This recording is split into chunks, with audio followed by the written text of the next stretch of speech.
Join the Bhakti podcast with deep insights into all matters spiritual. Like and subscribe to keep up to date with your inner self.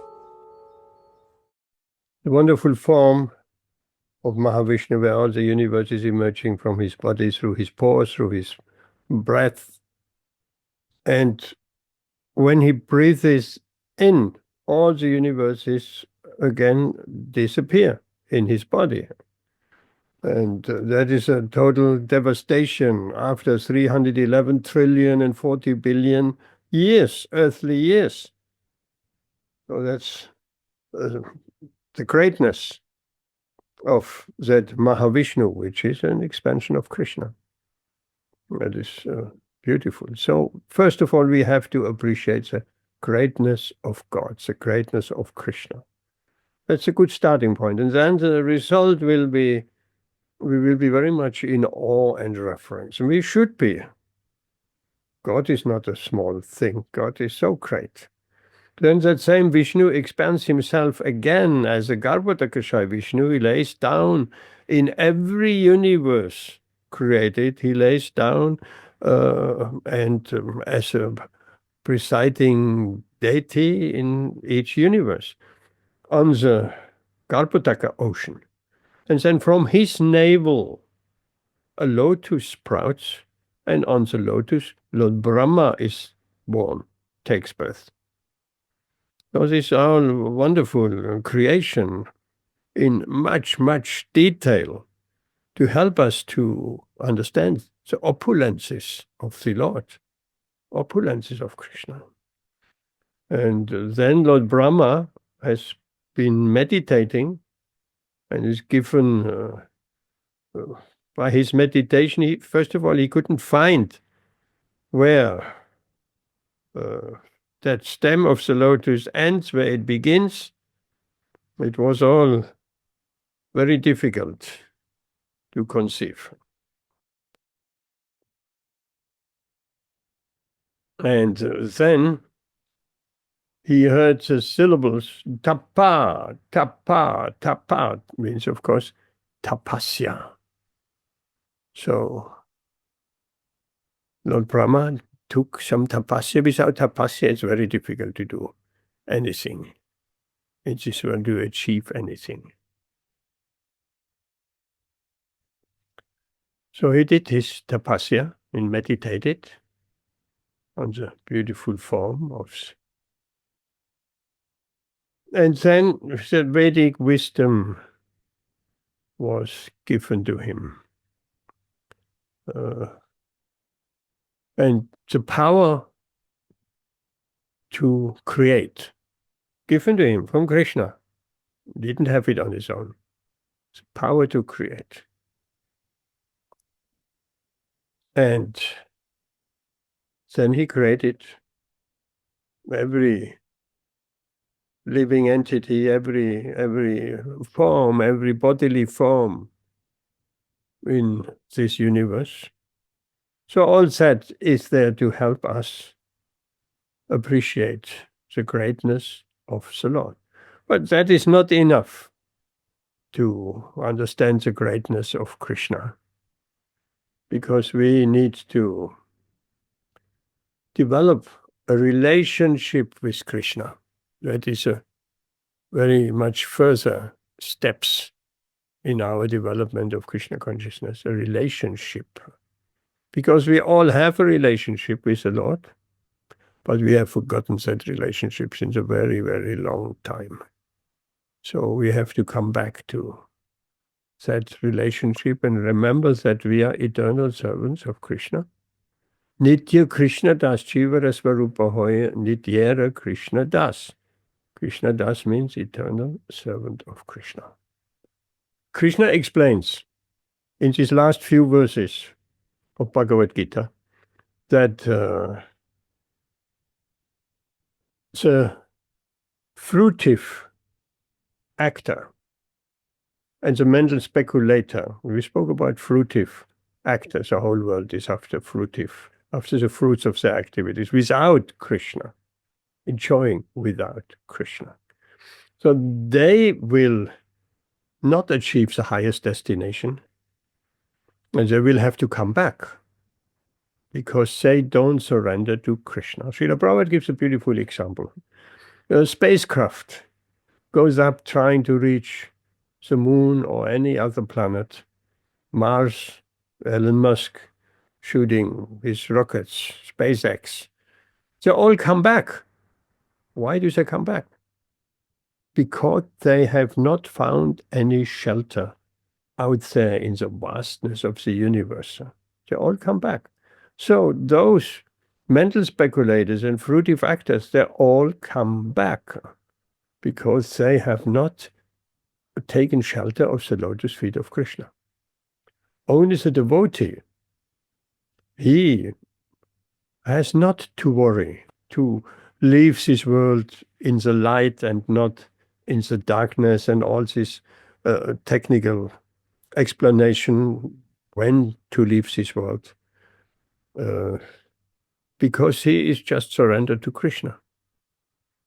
And Krishna he is only concerned about becoming an unalloyed devotee and servitor of the Lord. That's his only concern, and nothing else. And Krishna will take him to his supreme abode and the end of his lifetime. And Srila Prabhupada made that promise too. These devotees who follow that path and being in Krishna consciousness, they will not take another birth. And if someone by any chance deviates from the path, then he gets a very fortunate birth next time around. As in an aristocratic, good family, where he doesn't have to worry about his bodily maintenance, and he gets good facilities, and then he can finish his Krishna consciousness in his next birth. And if he has fallen away from the spiritual path after a long practice, then he will get even a more fortunate birth. He will be born in a family of transcendentalists, of devotees. And from small childhood on, like Mehul's family, from small childhood on, the children hearing about Krishna, serving Krishna, worshipping Krishna, and remembering Krishna, and that's a fortunate birth. In this birth, they will certainly go back home to Godhead. They will not come back home. What happened to Krishna? Is he here? He wanted to give a little talk, wasn't he? Mehul.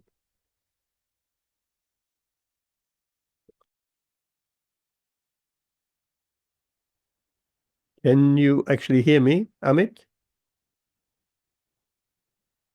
Yes, Prabhu is fine. Yes, we can hear you. Yeah, okay. I'm just checking. So, the devotees, that's the main point of that verse, therefore we have gone that far down this verse. They are not disturbed by the different path where the soul can leave this body, this material world, because they surrender to Krishna wherever Krishna wants to put them. So don't worry. If by arrangement or accident they're leaving at the right time, is a very technical, very complicated thing.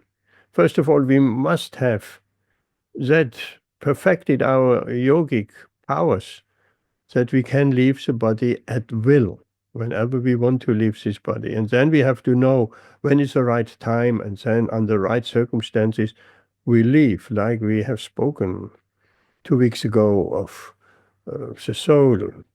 Consciousness is rising through up to the crown chakra, the top chakra on the top of the head. And then when the soul leaves through that crown chakra, the soul is not coming back. So one can theoretically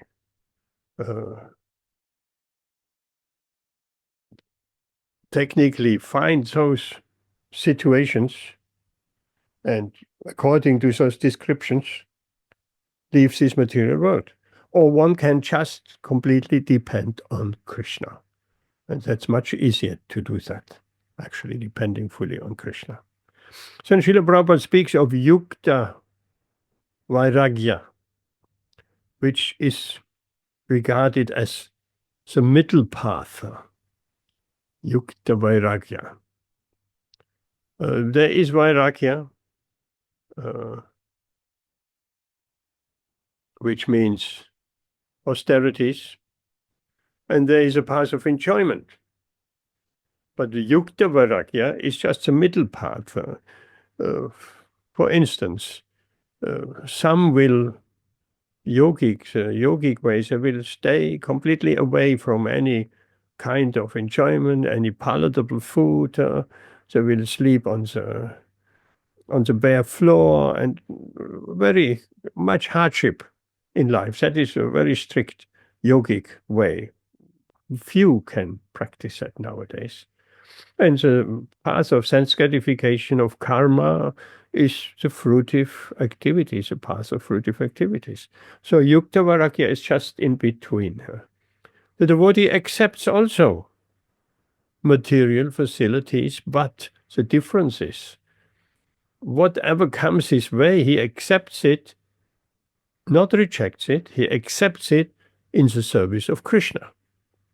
So if whatever comes by providence and by his karma comes to him, he takes it to glorify Krishna. That's a completely different consciousness.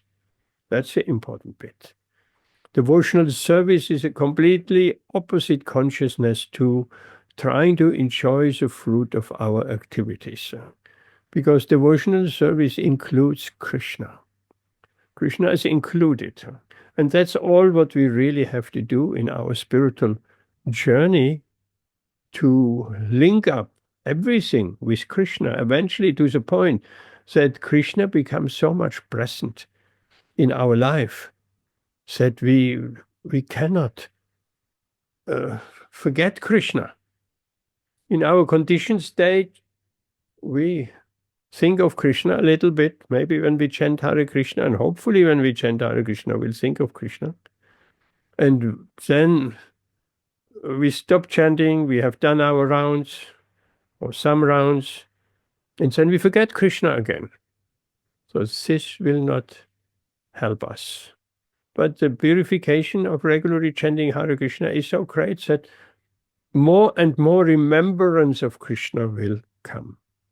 And that is a very important point, remembrance of Krishna. Krishna says in the Bhagavad Gītā, 18th chapter, 65, Manmana bhavamat bhakto madhyaji mam namaskuru. Always think of me. In many other places, always think of me. Really, Krishna consciousness, one could say, is the path of always remembering Krishna. And that has many implications. If we always remember Krishna, immediately we know to whom everything belongs. We know that all living entities are part and parcel of him. And so we cannot exploit material nature for our own selfish enjoyment, which doesn't even work. Our selfish enjoyment does not make us happy. Everybody strives for happiness. But the mind is working in such a way as we work very hard for a particular object of the senses, for a particular enjoyment. And once that enjoyment is there, then the mind, he shifts the goalpost. Immediately, we think, now I'm satisfied. Now, that's it. I have achieved what I wanted to achieve in life. Now I can relax, sit back, and be satisfied. But the mind is such a rascal. Immediately one desire is fulfilled, the next desire is immediately created within the mind. And we know we cannot find full satisfaction in gratifying our material desires. We know that because it hasn't worked so far. Srila Prabhupada wrote a very wonderful statement. He said, we or people agree to suffer in the hope for happiness. Everybody knows that happiness will never arrive because everything is changing constantly in this material world. There is no constant factor. Nothing is constant due to the time element, everything. And people don't know that our senses are actually wearing out. When we come to old age, then we'll find out our senses are wearing out. Of course, that can help us in our Krishna consciousness, but younger persons, or to speak of youthful persons, they think that strong power of enjoyment of their senses is going to last forever. No, it doesn't. Nothing lasts forever in this material world. Like a car, we put new tires on the car and we drive a lot and the tires wearing down. Like a candle, we light a candle and the candle consumes itself and is burning down to the ground. So nothing lasts. And so to think that our sense of enjoyment will last forever. No, the senses will wear out. So more we misuse our senses. And senses means the eyes, the sight, the taste, the sound, touch, smell. So more we use it, like the tires of a car, so more we drive the car, so more we use our senses, not for Krishna, but for our selfish enjoyment, so more the senses will wear out. And we cannot find that enjoyment we had some 20, 30, 50 years back. We cannot have that anymore. It's just becoming dull. Sense is becoming dull. And then people becoming very frustrated in old age. Very frustrated because they cannot enjoy anymore with their senses as they did in a young body. And then they're starting to talk amongst each other. When I was young, we did this and this. So within their minds, they're trying to enjoy when they were in a position where the senses gave them some pleasure. Because now they don't anymore. So they're just by memory of that enjoyment 50 years ago. So most people don't accept that, don't want to accept that. The senses are wearing out. But if we use our senses in connection with Krishna, all the senses can be engaged in Krishna's service. If we do that, our senses actually getting enlivened, the opposite. They don't wear out. They get enlivened. They're getting so much inspired and so much imbuing Krishna's ecstatic potency. And then till we leave this body, we can be in very enthusiastic, ecstatic consciousness. So that's a big, big difference of trying to enjoy our senses selfishly without Krishna or in conjunction with Krishna. So one may ask the question, how can we include Krishna in everything what we do? We can. We just have to be conscious of Krishna. That's all. Conscious, 24 hours a day. You have to be conscious of Krishna. And there is a process of purification. The main limb of that process is the chanting of Hare Krishna. Very carefully we chant this Maha Mantra. The set number of rounds. 1, 4, 8, 16. We chant very carefully. And that chanting will purify our senses. Purify from what? From these lusty desires. It's not that easy to get rid of our lusty desires. It will take some time. We know we have them, we don't want them, but they are so strong. Arjuna saying to Krishna, how is it that even an intelligent person trying to avoid this sense gratification is just forced to act? And yes, we can see that these lusty desires are forcing us to act because we are under the three modes of material nature, under passion, ignorance, goodness. These are influencing us.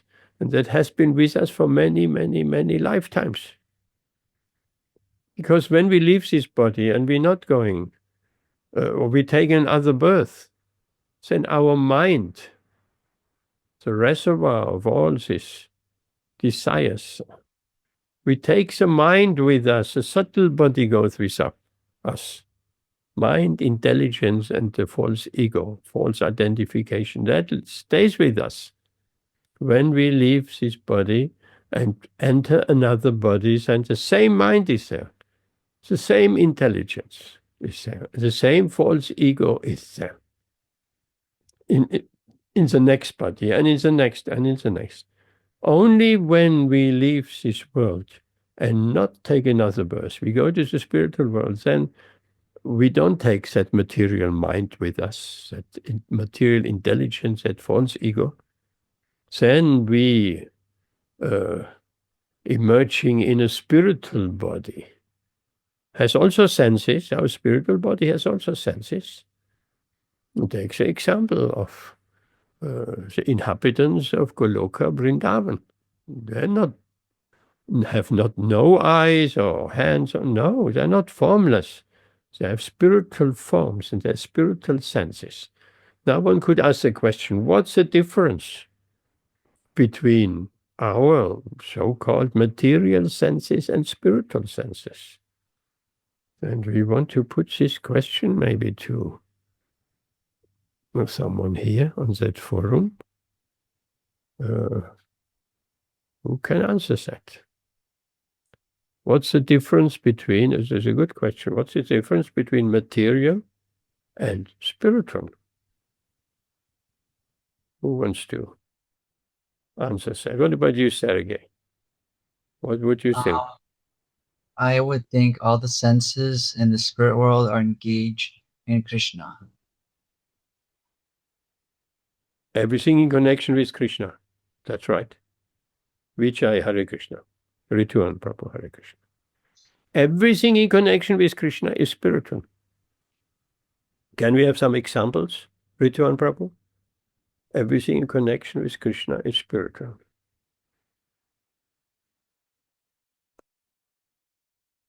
Prabhuji, in true sense, everything belongs, everything is Krishna's energy. So even in this material world, if our consciousness is our consciousness is basically trained like that so that we can see each and every object as an energy of Krishna, just like the sun. If you look at the sun in the morning, and we can remember that that in Bhagavad Gītā, Krishna says that the sun, and even at night, the moon, they are the eyes of Krishna. If we drink water, when we drink water, we can think that Krishna is saying that I am the taste of water. So everything is linked to Krishna.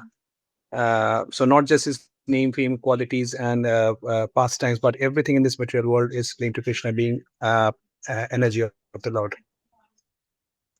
Hare Krishna. Yes, that's the definition. And everything not connected with Krishna, it means automatically, if it's not connected with Krishna, it's connected with our selfish enjoyment. Everything not connected with Krishna, that's Maya, that's illusion.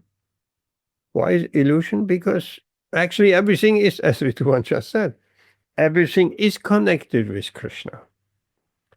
So we don't see that. We are blind to see that. That is called Maya, illusion. Illusion covers us. What is the illusion that covers us? We could ask. It's this propensity to enjoy separately from Krishna, due to that lust. And lust in the widest sense. I mean, lust is, we're lusting over food, we're lusting over anything. So that desire for enjoyment, that's called lust. But that lust is keeping us away from Krishna, because that lusty desires means enjoying separately from Krishna. Nothing to do with Krishna. We don't even acknowledge Krishna. We don't even acknowledge where the objects of our sense satisfaction, where are they coming from? They're not ours. We don't acknowledge even the ownership. I always give that example. If your neighbor next door neighbor, he has a brand new sports car in his driveway. The door is open, it's not locked. The keys are in, and we think, oh, right, look, it's provided for my enjoyment. We are taking a seat and we're driving off in the sports car, and then we are accused we're stealing the car. It's not our car.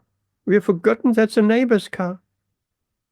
And that example is quite clear. Nobody would in the sound mind of hijacking the neighbor's car and have a joyride driving around a little bit. But with Krishna's energy, we do that all the time. We think that's granted, that's for my enjoyment. No, nothing is for our enjoyment. That's a misconception. All this material world, and with all its facilities and all its objects, that's all meant for glorifying Krishna, for remembering Krishna, because he's there in everything. This is the greatness of Krishna. He's not only entering each and every universe as Garbhodakashayi Vishnu and maintaining that universe by his presence. He is expanding one more further expansion, which is technically called Kshirodakashayi Vishnu, which is that Vishnu who is entering in the heart of every living entity, even of the smallest ant. And not only that, he's expanding himself and is present in each and every atom. So how can we say there is something without Krishna? Each and every atom, Krishna is there. Otherwise the atoms wouldn't be moving. There is no life in an atom. By Krishna's presence, everything is alive. So with that vision, we can remember Krishna. Or we can come to that point of remembering Krishna at every step, 24 hours a day. So that's the goal. So how to come to that position?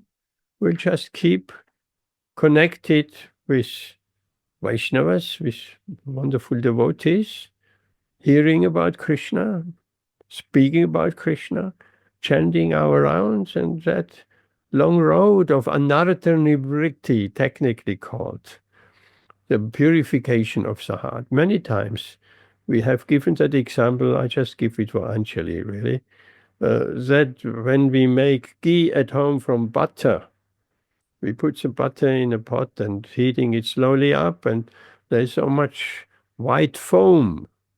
We take that foam off, and more white foam is coming. We take it off and more until less and less foam comes to the surface, and we have the pure butter fat, ghee. We have the pure ghee.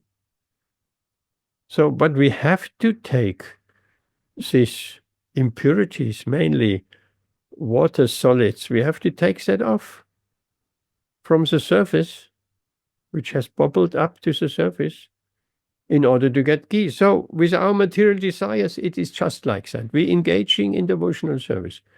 And so many material desires, suddenly we are conscious of our material desires.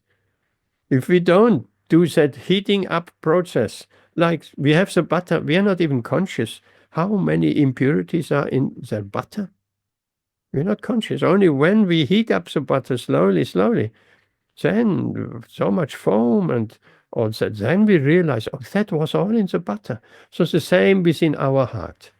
If we start that process of purification of chanting Hare Krishna, before we don't even realize the dirty things in our heart, sometimes the word is saying, what's wrong? I was okay. Now I'm chanting Hare Krishna and I see so many nasty things in my heart. So is that Hare Krishna chanting producing this many nasty things? No, it's not. It's just like the impurities when we're heating up the butter. It just brings it out. The chanting of Hare Krishna brings all these impurities out. That's how it works. And we have to recognize what's coming up there. We have to keep the fire on. many will be tempted. And therefore we're stressing so much. Chant regularly. Even if you chant 1, 4, 8 rounds, just make it every day. Because that chanting process is a fire under the pot with butter. So if we take the pot off the fire, it will then back on and back off and back on. It will take a very long time until we can make some ghee. We're cooling down the pot, we're just starting at scratch, almost at scratch again. So we need to regularly apply that purification process. And we need to recognize what is coming up in our heart. We need to recognize that. What is it? What's coming up?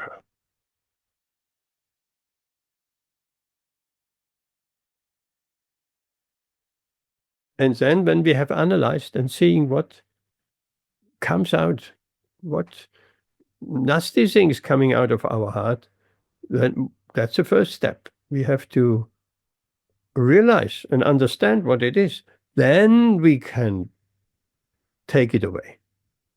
Then we can scoop it off. I don't want that. That is a false identification. It all comes down to false ID. False ID, so many false IDs. That's called the false ego, the false identification. Ego is I, the sense of I. But we're identifying falsely. I'm American, I'm German, I'm English. That's false identification. Once we realize it, then we can do something about it. We can test it if someone insults country of our birth and we feel uncomfortable. We feel like punching that person in the face. Well, then we still have a very strong identity, strongly identifying I am this nationality or that or that. Some time ago, one devotee said to me, or she was amazed because I said, my national identity, German identity, has gone since a long time. I don't know when exactly, but that has gone since a long time. And she said, how is that possible? Because she identified strongly with the country of her birth, and she couldn't even imagine how not to. She was proud of her country and all of that what comes along with her. But by that purification process, we understand that is just a false identity. I'm not English, Indian, German. We are not. We are just a body took birth in India, for instance, or anywhere else. That doesn't make us Indian. We are eternal spirit souls. And we identify. And it has some nasty byproducts, because if we identify I'm Russian, I'm someone else, I'm Ukrainian, then you fight. Because that divides us. We're building walls. Our false ego is building walls. I am this, and everybody is something else. And all our life, we're building these walls. I'm more intelligent than others. I'm a higher class. I'm socially more advanced. I'm more this, more that.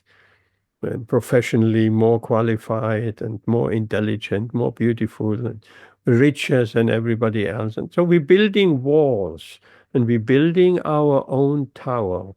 We are surrounded with all these walls of false identification, and as a result, we feel very isolated from everybody else. Alone in our own castle of false ego. And people wonder why I'm isolated, why I feel so lonely. Why can I not connect in a loving way with other people. Why do I see everybody as a threat, as an enemy even? So as devotees, we don't have that kind of vision. A devotee, Bhagavad Gītā says, Krishna says, a devotee is friends to everyone and everyone is friends to a devotee, because the people in general, they can sense a devotee, a Vaishnava, is not challenging them. He doesn't want to take something from them. No, he wants to only give. He wants to assist them. He wants to help them to remember Krishna. That's all. There's no competition for sense gratification. But the fruitive workers, they have all the competition because they are on each other's neck. They're fighting over the same resources and sense objects. Everyone wants to exploit them, and they're getting into so much conflict with each other, which results in fighting, which results in wars. People go to war due to fighting over resources because they want to exploit. So Krishna consciousness is just the opposite. All resources, everything belongs to Krishna, and Krishna needs to be glorified, and I'll take for my maintenance, with the permission of Krishna, with the blessings of Krishna, not without, with the blessings of Krishna, I take, and Krishna provides what to sustain me. Krishna says even more to his dedicated devotees. He says, I provide what you lack, and I maintain what you have. Isn't that nice? Krishna says, I provide what you lack and maintain what you have. And we might think, oh yes, sure, Krishna is paying my bills, isn't it? Yes, he does. He makes all these arrangements. Who gave you the intelligence to work? Who gave you your body, the strength of your body? Who gives you that bodily strength every day? Who gives you that food? Who gives that rain? Who grows the food? Sunlight, air. It's all Krishna. So we can act in this world. So Krishna is arranging all of that. There's a beautiful story. Srivas Pandit, you heard it before, most. One of the members of the Panchatattva associates of Lord Chaitanya Mahaprabhu, Srivas Pandit. He was a householder with a large family, and Lord Chaitanya was staying at his house, because his house is very important also. That's where the Sankirtan movement started. When Lord Chaitanya started to chanting, the congregational chanting Hare Krishna, first with locked doors amongst some pure Vaishnavas, a small number. But then, of course, it expanded, like Krishna consciousness is expanding. Look, tonight we're expanding here. Anjali is here, and everybody else, and slowly, slowly we are expanding. So then one day, Lord Chaitanya questioned Srivas Pandit, you have a large family. I never see you going out and like everybody else and collecting money, doing some business or whatever. I never see that. So how do you maintain your family? You're just staying at home when there's always food there to eat, and how are you doing that? And Srivas Pandit clapped in his hands 3 times. And Lord Chaitanya said, what does that mean? And again he clapped 3 times. And again he clapped 3 times. And Lord Chaitanya said, please explain. What does it mean? And Srivas Pandit said, if I, by Krishna's arrangement, if I have to go hungry for 3 days in a row, and Krishna is not providing anything for 3 days, I drown myself in the Ganges. And Lord Chaitanya said, what, Srivas? What have you just said? What have you just said? You have such a faith in Krishna, that he will provide you with all your eatables and necessities to maintain your life. And Lord Chaitanya glorified him. And he said, Srivas, if it comes by some chance that Lakshmi Ji, the goddess of fortune, has to beg from door to door, I promise you this, you will never lack anything in your family. And he hasn't. He will not lack anything. Always. Someone brought something. And there is a very interesting story, real story, many, many years ago, when we had that Salisbury Street temple. We were a good group of devotees there, brahmacharis. I was living there. And one day we wanted to, in the evening, we want to take some milk, evening milk. And the devotee said that we don't have any milk. We ran out of milk. Well, let's buy some milk. We have no money either. No milk, no money. And suddenly someone knocked at the door. One devotee went out. And there was a bit of talk. One could not understand. He came back with a bottle of milk. I said, the devotee was amazed. What happened? What happened? Well, there was a man. He came to the door. He knocked the door and he said, here, you people, I got some milk for you. And then he left. We have never seen that man before and never seen that man after. There was some milk. This is how Krishna works. It's just amazing. Who was that man? We don't know. Krishna can direct anybody to anywhere because he's the super soul in the heart. He can inspire anyone to do anything. So if Krishna wants to interfere, if Krishna wants to help, he can do that through other people. That's how he works. Through other people. Not only through devotees, through all kinds of people. Krishna works. And we all, I'm sure we have some stories in our life how Krishna has worked. Okay, here we stop. We want any question? Questions? Anyone? Prabhu, can I ask a question? That is, yes. Which one? As you mentioned that, when we are chanting or when we have started basically the process of bhakti, Yep. specifically when we are doing our chanting, because the mind is not, cleansed yet, and it's gradually getting cleaned up and it's not fixed. So all these things that come up, and then we realize, why is it coming? Is it the chanting of the holy names that is leading to this? But as you mentioned that the actual the answer is, or actual mystery is, with the chanting, the cleansing of the heart is gradually taking place, and we are able to identify them, and that's why they become manifest or they surface. But I mean, while chanting, there is in the 10 offenses, while chanting, inattentive chanting is also one of the offense. So will this be considered as inattentive chanting, or just a process which occurs in chanting?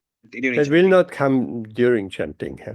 We chanting our regular and promised rounds, and throughout the day or night or anywhere, these things will become obvious. Not while we chanting. That is just a process, like the fire under the pot with butter. So that is going on, and because the chanting process, we may chant for weeks and months, and eventually these things will not all manifest at once. So these lusty desires will become obvious. Perhaps even when we in association with other Vaishnavas, with other devotees, then it becomes obvious. We're clashing with other devotees, and so why is that? And then we analyze. A devotee always analyzes his heart. Always. We have to look inside. We're running into some difficulties. Then the first reaction is of a devotee, okay, what's inside me? What sparks that off? What not the general people, they're looking outside. Something happens to me, okay, it must be someone else who caused that. Sometimes people saying, you made me so angry, right? It's a very common thing. You made me so angry. Where is that anger? In the other person? No. It's in our heart. The other person triggered that, perhaps. So we are responsible. That anger is within us. It came out due to our false ego, due to our misidentification. And then we realizing that. So it's therefore also important, association with devotees. But even alone we can, or in contact with just other people, all kind of people, we can self-reflective, always looking in our heart. Because the devotee wants to get these dirty things out of the heart. He wants to have his heart purified. The ordinary fruitive workers, they don't care for that. They want their senses satisfied, nothing more. They want the greatest amount of sense gratification. Even though they cannot get it, they're running behind the desires again and again. And let me try. Next time it will be successful. It doesn't work. So self-reflection throughout the day, throughout the weeks, the months, the years, then these things will be identified, will be analyzed, and we can get rid of them. Does that answer your question? Yes, Prabhuji. And one last question, Prabhuji. As you mentioned, once we identify, we need to we would be able to get rid of them. Again, what's the best way to get rid of them? Is it chanting or some effort from our end also definitely should be there to get rid of these unwanted things? Well, chanting is also an effort from our end. We have to make an effort to move the tongue, to move the lips, to get that sound out. The Mahamantra, the chanting, Krishna's name is not different from Krishna. It's supremely spiritual. We contacting that spiritual energy, it burns away everything. It's like the fire under the ghee pot. It brings it out. And Krishna brings out all our nasty things in the heart as well. Why? For us to see what is there and to get rid of it. Just like the foam in the ghee, to take the ladle and skim it off the surface. That is our endeavor. We have to do that. But Krishna is showing us what is in our heart for millions of lifetimes. Anything else? No, Prabhu, thank you. Anyone else? Vijay, anything?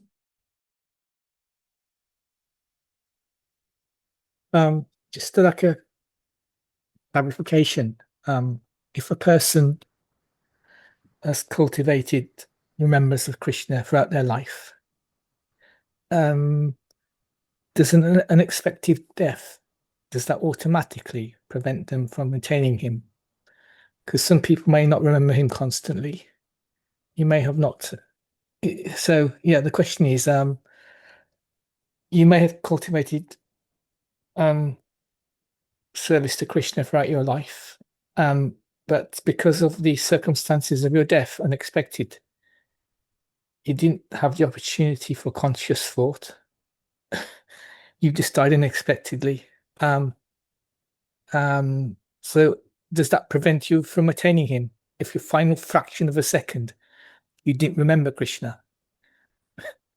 Okay, good question. Generally, if it's not, you're talking about unexpected deaths, like a sudden accident or something like that. Heart attack in your sleep. If you have a heart attack in your sleep. Okay, or heart attack in the sleep, yes. Yeah, okay. So we cannot consciously remember Krishna. But if we have rendered devotional service to Krishna very faithfully throughout our life, to the best of our capacity, then Krishna, by his great mercy, will force himself into our consciousness. Just see, Lord Chaitanya is so merciful. Not by our endeavor, by his mercy and his grace, he will suddenly appear on the mirror of our heart. And then we'll remember. then will not take another birth. So Krishna is not just, there's certain rules and he's very strict, and no, he can do anything. If he's pleased with us and with our devotional service and with our bhakti, he has that power to appear at the time of death. Like when Ajamil was about to leave his body, first appeared the Yamadutas, the messengers of Yamaraj, to take him for punishment. But then, out of nowhere, the Vishnu Dutas appeared, the messengers of Vishnu. And there was a discussion between these two camps, because the Yamadutas were saying, this man was so sinful, he has to be judged by Yamaraj. And the Vishnudutas were saying, no, he has chanted Narayan. So he is our property. We take him to the spiritual world, to Vaikuntha. And then the Yamaduta said, well, he has not consciously chanted Narayan. He has just called his son, which he did, who was called Narayan. And then the Vishnudutas clarified it. It doesn't matter. So merciful is Krishna. It doesn't matter even accidentally chanting the Lord's name. That counts. That is technically called a yata sukriti, unintentionally uttering the name of Krishna. What to speak of if we intentionally chanting Hare Krishna, purposefully, then the effect is even stronger. But even unintentionally. But he chanted Narayan, and he chanted Narayan in a helpless state, because he was just about to die. And his dearest and greatest attachment was his son, which was called Narayan. So in his great distress, he called in a pure way, he called Narayan. And immediately the Vishnudutas appeared. And they explained to the Yamadutas, no, he is ours. You cannot take him. He is fully purified. He chanted the name of Lord Narayan. Well, he chanted the name of his son, but that is the same as the name of Lord Narayan. So Krishna is trying his best in various different ways to benefit us. Krishna is called Suridam Sarva Bhutanam, the well-wisher and friend of every living entity. We have to realize that. Krishna is our friend. He gives all kind of help. He's trying in so many ways. He's appearing 5,000 years ago. He's appearing as an Acharya. He's appearing as Srila Prabhupada to guide us as Guru, to guide us on the way in so many ways. He's leaving us Bhagavad Gītā, Srimad Bhagavatam, to remind us that we are eternal servants of Krishna. And then we need to remember him. So Krishna leaves all that. But unfortunately, we want to forget Krishna. That's our misfortune. We want to forget him. Actively, we want to forget him. Because our lusty desires, we cannot enjoy selfishly if we remember Krishna. It doesn't go together. We remember, for instance, we have a material desire, a selfish, lusty desire arising in our mind. As soon as we think of Krishna, all that lustiness, all that is immediately gone. You can test it out. Krishna brings that remembrance of Krishna immediately. Lusty desires, Maya, illusion cannot stand it. It will disappear immediately, like the darkness of night is immediately terminated when the sun is rising. There's no question of darkness in the presence of the sun. There is no question of illusion, because our material desires, that's just illusion. Illusions that we could be happy by enjoying separately from Krishna. Does it answer your question, Vijay? Yeah, that's a beautiful explanation, really. Yeah, it's his grace that Krishna can do anything. He's the so it's not, he's not rigidly bound by any ritualistic. It's not rigid, no. Yeah, but we need to develop some loving affection for Krishna. That's a goal. Then Krishna will recognize us. So we are on the path. We should take all help available in the association of devotees and take that help and progressing on the path with a sincere desire to become Krishna conscious, to get rid of all our nasty things in the heart, to become pure devotees. That is the goal. We should chant so well, and we should be so much Krishna conscious that even in such a state we are thinking only about Krishna and nothing else. Yes, that's the higher stages of bhakti. We should come to that. Yes, and we will come to that. Wherever we are now, we will eventually come to that point that Krishna will have his presence in our life more and more and more. And we come to the point that we just cannot forget Krishna. At the beginning, it's so difficult to remember Krishna. But as we progress on the spiritual path, we cannot forget Krishna. It's just everywhere. Everything reminds us of him. And his presence is there, and we're depending on him. And consciously, we can try it out, and we're depending on him. Yeah, he will take care of us, of everything and all. Okay, here we stop. Sorry for that technical interruption, but that's out of our control. So thank you very much, all of you. Amit, Mehul, Ramananda, Hare Krishna, Ritu and Prabhuji, Vish, Vijay, Sergey. We'll see you on Saturday, hopefully. But next Wednesday, we got a very nice group here. Okay. Hare Krishna. Hare Krishna. Hare Krishna. Hare Krishna. Join the Bhakti podcast with deep insights into all matters spiritual. Like and subscribe to keep up to date with your inner self.